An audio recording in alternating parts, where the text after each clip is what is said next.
Bapak, Ibu, saudara-saudari sedama yang berbahagia,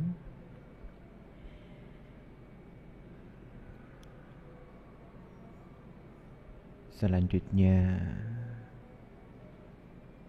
mari kita mempersiapkan diri untuk kembali melatih batin kita, mengembangkan batin dengan cara mempraktekkan bawana.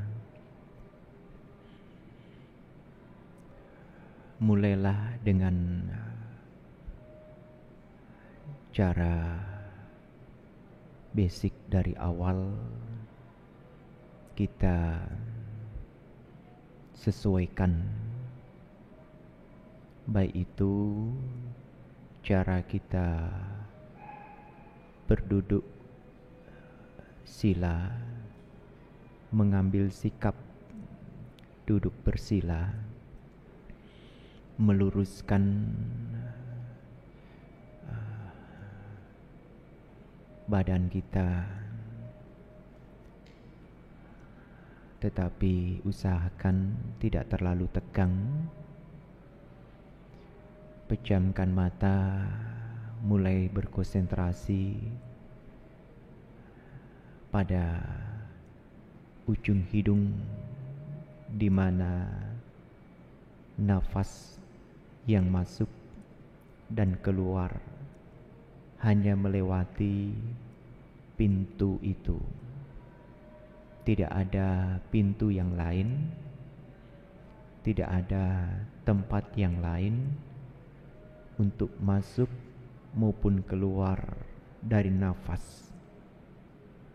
Hanya pada ujung hidung, pada kedua lubang hidung, disitulah nafas masuk dan keluar.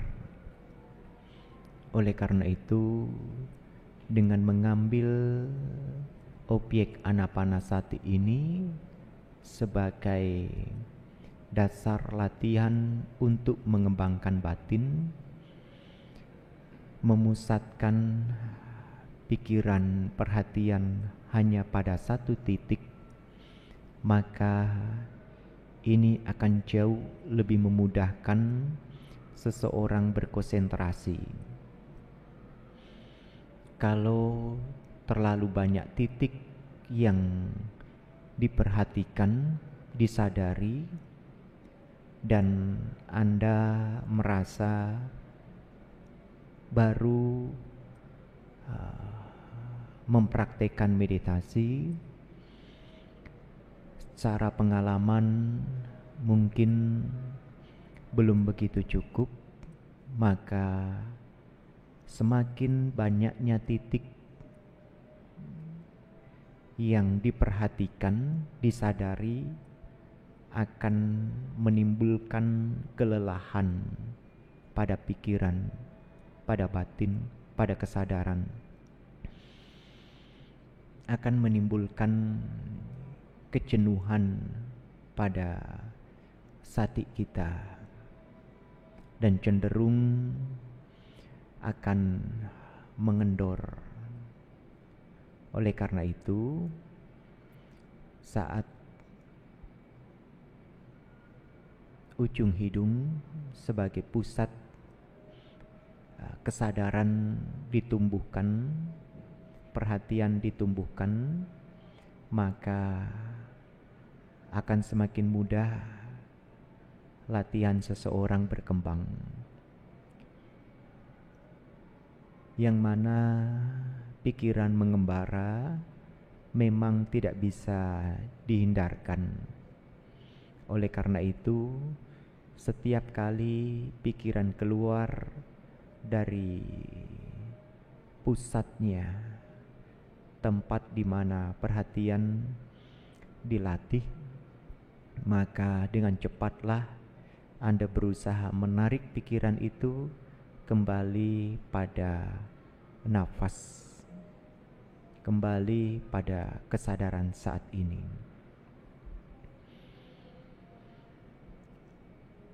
Bapak, Ibu, saudara-saudari yang berbahagia, sembari Anda melanjutkan latihan meditasi, Bante akan kembali menambahkan sebagai pengantar meditasi malam hari ini.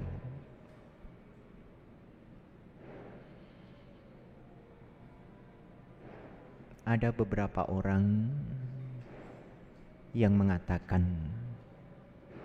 latihan meditasi,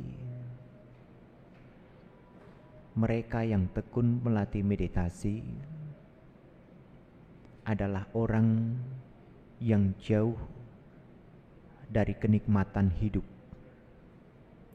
jauh dari kesenangan hidup. Oleh karena itu, pandangan seperti ini membuat sebagian orang berumah tangga enggan untuk mempraktekkan meditasi, karena dalam latihan meditasi ditekankan bagaimana kita melepaskan setiap bentuk-bentuk yang muncul, yang datang, yang dinikmati baik dari indera jasmani kita ataupun batin. Tujuan melepaskan inilah yang membuat sebagian orang berpandangan tidak ingin mempraktikkan meditasi karena merasa takut kenikmatan duniawi tidak akan dirasakan. Hal seperti ini tentunya kurang tepat, karena Buddha sendiri mengajarkan Dhamma bukan hanya kepada para bhikkhu, bhikkhuni, samanera saja, tapi Buddha mengajarkan Dhamma ini baik kepada para dewa-dewi, upasaka-upasika, perumah tangga juga. Jadi, latihan meditasi ini tentunya bukan hanya khusus mereka yang mempraktekkan pabajita, mempraktekkan hidup sebagai rohaniawan saja. Sebagai perumah tangga juga penting untuk meningkatkan, mengembangkan batin lebih tinggi. Kalau orang berpandangan dengan melatih meditasi kita tidak bisa menikmati kesenangan, tidak bisa menikmati makanan-makanan yang enak, suara-suara yang merdu tidak boleh, melihat yang indah-indah tidak boleh, menikmati kekayaan yang dimiliki tidak boleh, bersama keluarga dengan kehangatan, dengan sukacita tidak boleh, karena takut melekat. Hal ini kurang tepat. Sebagai perumah tangga adalah kewajiban Anda untuk menikmati kebahagiaan secara materi, secara duniawi.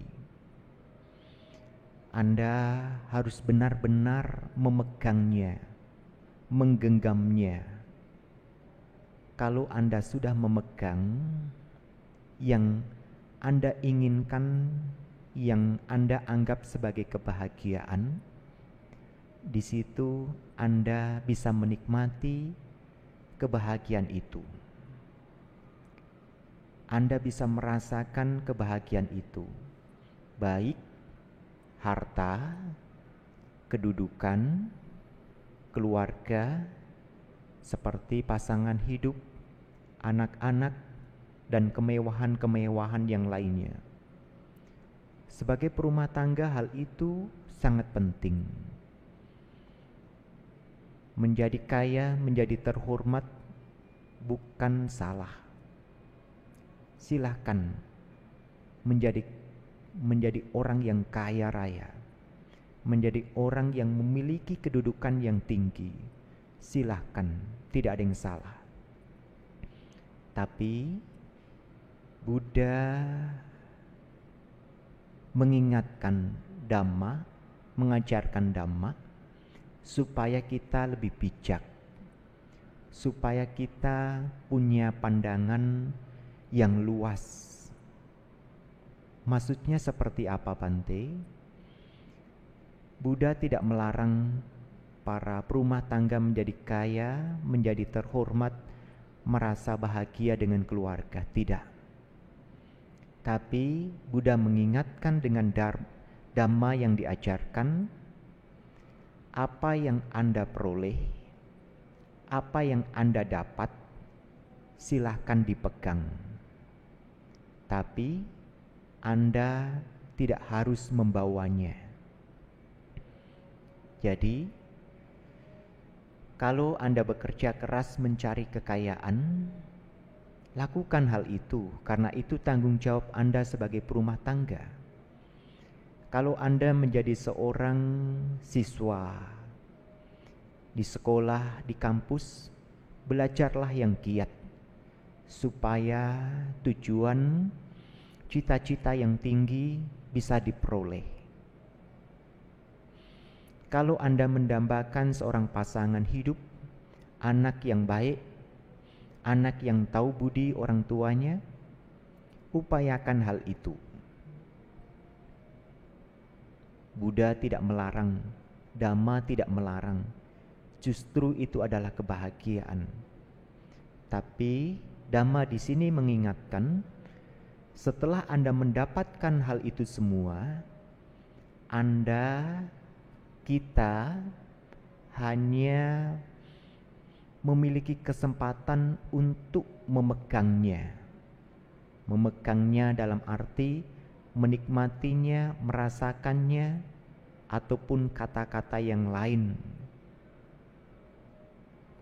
Anda tidak berhak untuk mengaturnya, tidak berhak untuk membawanya terus. Maksud Bante seperti apa? Anda mencari harta, bekerja keras, sudah mendapatkan harta itu, nikmatilah harta itu. Mau beli mobil silahkan, mau beli rumah silahkan, mau beli baju yang mewah silahkan. Tapi harta itu tidak selamanya kita akan bawa. Dan jangan melekat dengan harta itu. Dan jangan melekat dengan apa yang telah Anda beli, Anda anggap sebagai jerih payah Anda. Rumah, emas, istri, anak, dan sebagainya. Jangan membawanya. Kalau Anda membawanya terus-menerus, menganggap sebagai milik, ini hartaku, ini rumahku, ini istriku, ini anakku, ini orang tuaku. Itulah yang dinamakan sebagai kita melekat. Dan melekat itu adalah penderitaan. Tapi kalau Anda mengupayakan dalam kehidupan ini, dan Anda tidak melekat, apapun yang terjadi baik dari harta, rumah, mobil, istri, anak, berubah seperti apapun, Anda tidak menderita. Anda menerimanya. Anda membuka hati dengan tenang, inilah kehidupan. Tidak ada yang bisa dihindari. Maka sudah pasti Anda tidak melekat dengan apa yang Anda kejar selama ini, yang Anda peroleh saat ini.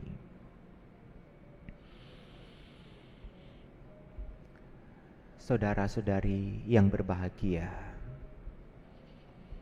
Bante akan memberikan sedikit gambaran analogi supaya Anda lebih mudah menangkapnya. Kalau dulu sebelum masa pandemi, biasanya seperti hari Sabtu, hari ini, hari Minggu, tanggal merah, orang-orang yang bekerja sehari-hari, mereka akan meluangkan waktunya di hari libur bersama keluarga, liburan. Yang di Jakarta pergi ke Bogor, pergi ke Bandung, atau pergi kemana, meluangkan waktu bersama keluarga. Kalau Anda pergi membawa kendaraan sendiri ataupun naik kendaraan umum, saya rasa Anda pernah mengalami hal ini. Bukan hanya Anda yang di Jakarta, pergi ke Bogor, pergi ke Bandung, tapi mungkin di kota-kota lainnya. Seperti begini, ketika Anda di jalan,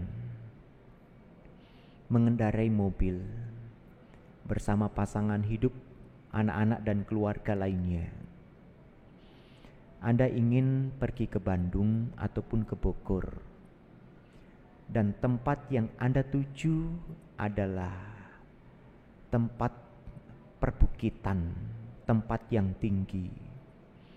Anda melewati banyak pohon, Anda melewati sungai, jembatan, Anda melihat jauh di depan gunung apapun itu.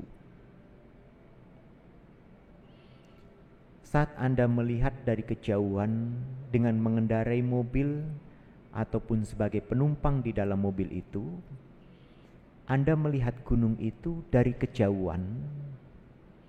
Gunung itu akan terlihat cukup kecil.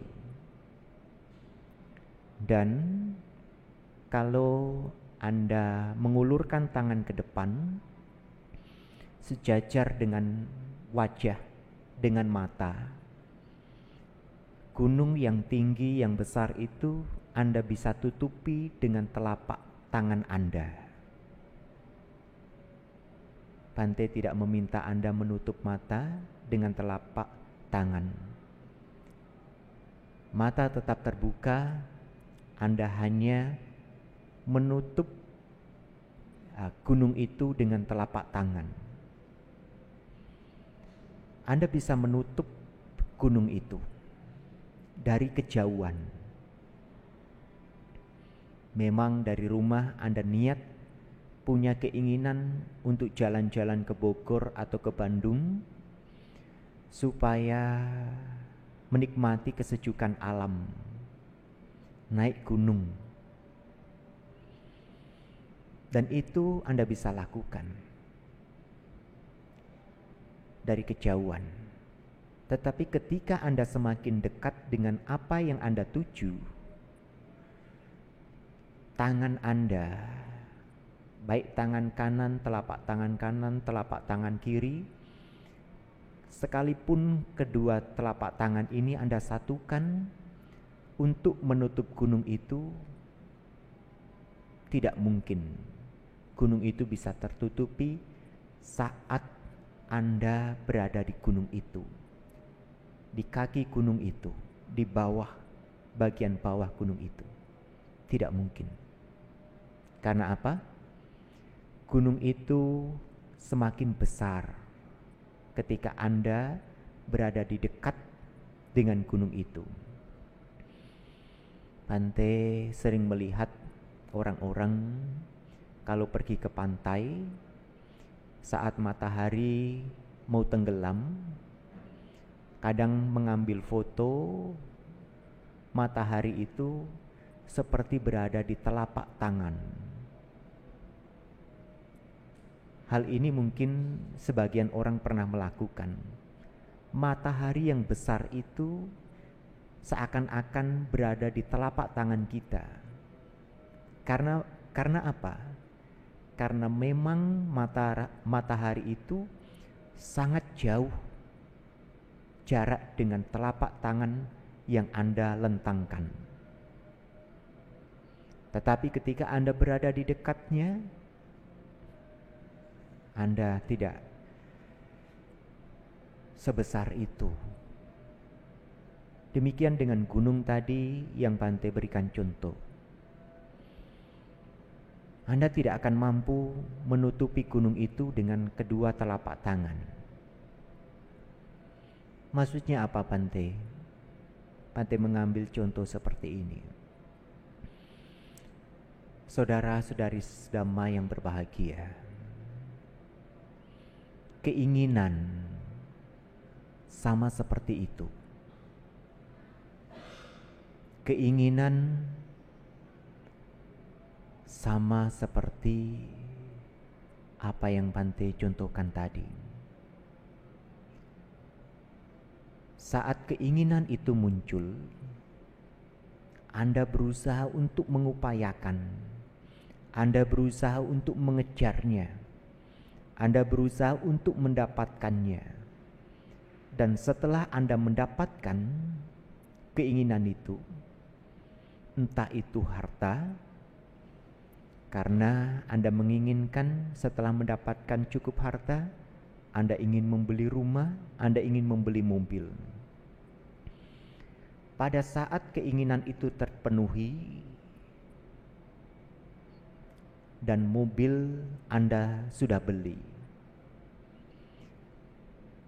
saat itulah ketika keakuan, kemelekatan batin dipenuhi dengan kemelekatan dengan mobil itu sendiri. Ini mobilku, ini jerih payah saya bekerja bertahun-tahun, saya mendapatkan uang membeli mobil ini. Maka pada saat itulah keinginan Anda akan semakin besar seperti gunung itu. Anda tidak akan mampu membendung keinginan itu. Sangat sulit untuk menampung di kedua telapak tangan kita. Keinginan itu semakin berat, semakin besar. Coba kalau Anda pergi ke Bogor, ke Bandung, jalan-jalan ke gunung, ingin menikmati gunung, pemandangan di gunung, mana mungkin Anda bisa membawa gunung itu ke rumah Anda di Jakarta? Tidak mungkin. Apa yang bisa kita lakukan, Bante? Kita hanya punya waktu dan kesempatan untuk menikmati, melihat saja.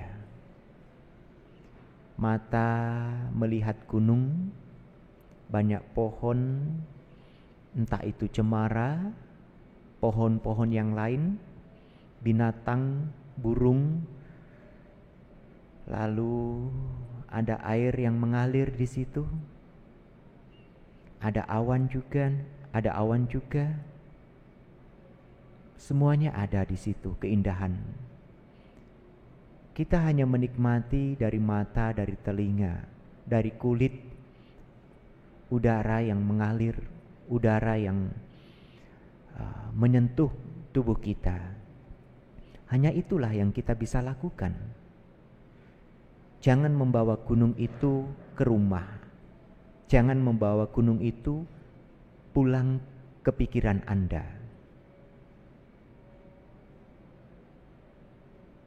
Itulah cara supaya keinginan kita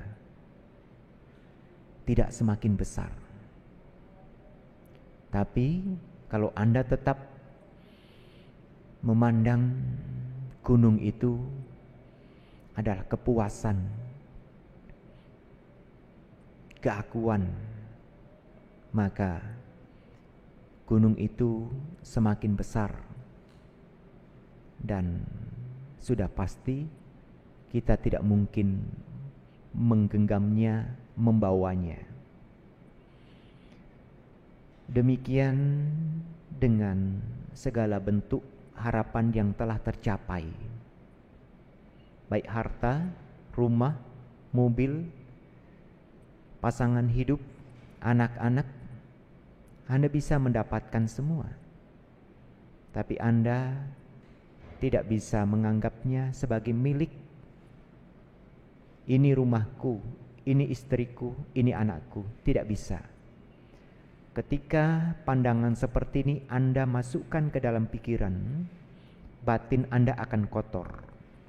Dan pada saat batin kotor, kemelekatan akan menutupi batin itu. Di mana letak kebahagiaan?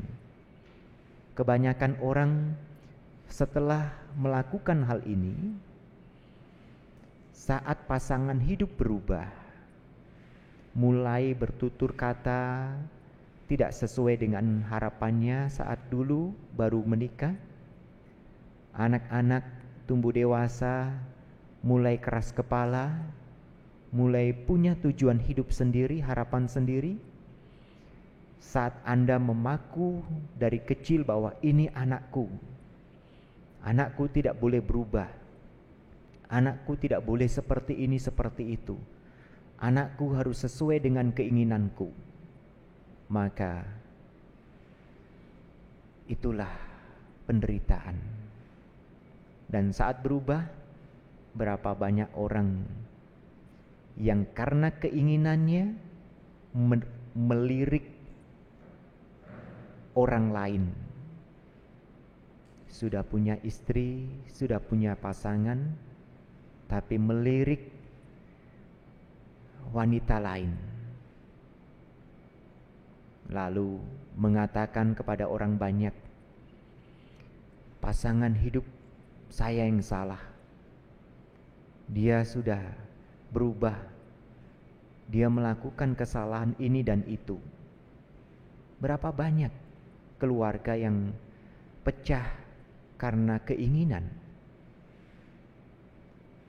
Mereka berusaha menutupi keinginan itu karena sudah melirik di kanan ataupun di kiri. Dia punya harapan orang itu bisa membahagiakan saya. Nyatanya pasangan hidup yang menjadi korban, dia yang disalahkan. Kalau Anda kembali pada diri Anda sendiri, melihat ke dalam, menekan keinginan itu, Anda tidak akan mencoba melirik wanita lain.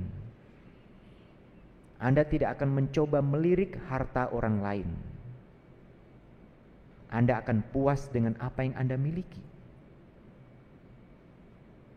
Itulah meditasi. Itulah pelepasan. Itulah pengembangan batin.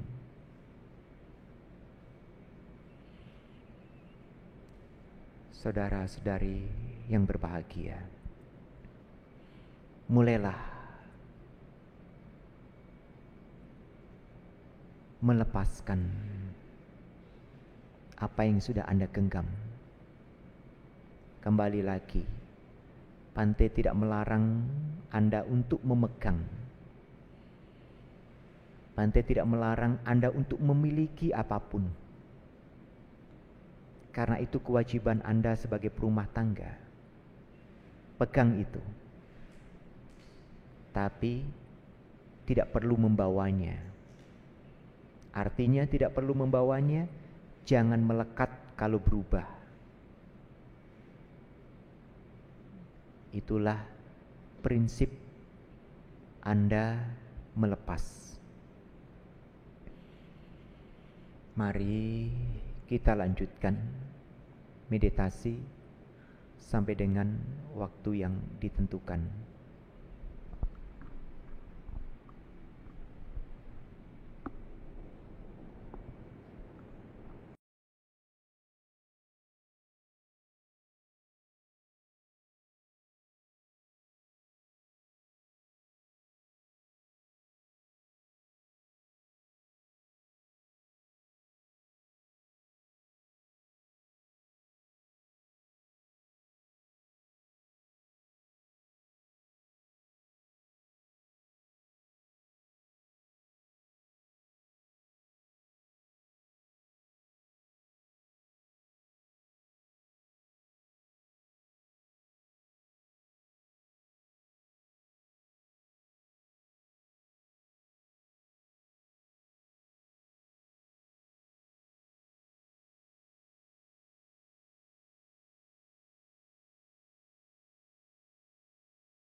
Marilah kita merangkapkan kedua tangan beranjali.